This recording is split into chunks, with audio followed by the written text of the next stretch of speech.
So yan, lagay na natin yung ating bangus kasi malambot na yung puso ng saging. Yan.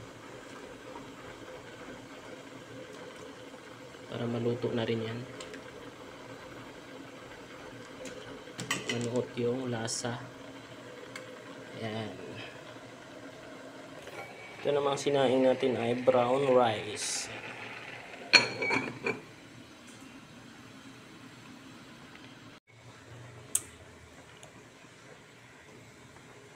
Yan po, yung titirahin natin mamaya dyan, yung ulo, no? Yan, masarap yan. Yan, sinigang na bangus sa puso ng saging. Yan. Tapos may sili tayo konti yan. Para may kagat. Tapos brown rice.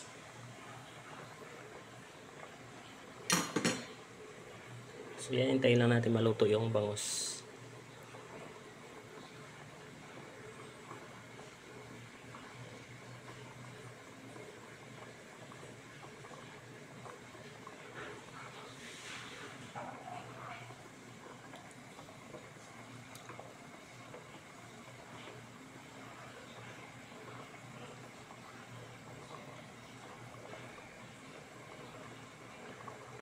Nilagyan na po natin ng pampalasa yan, yung sinigang sa gabi yan, para masarap yan.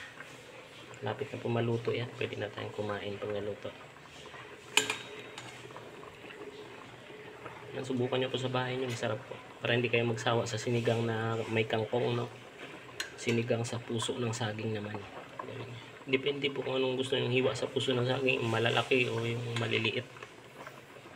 Yan.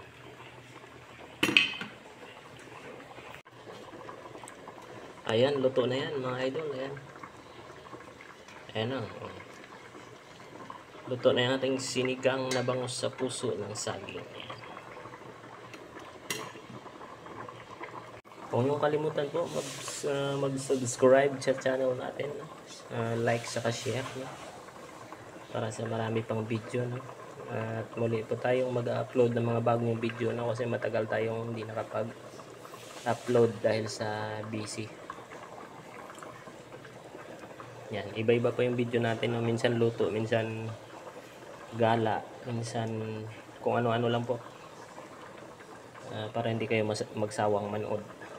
Kaya iniba-iba natin yung ating mga content. Ayan. Yan, abangan nyo, kakain na tayo mamaya.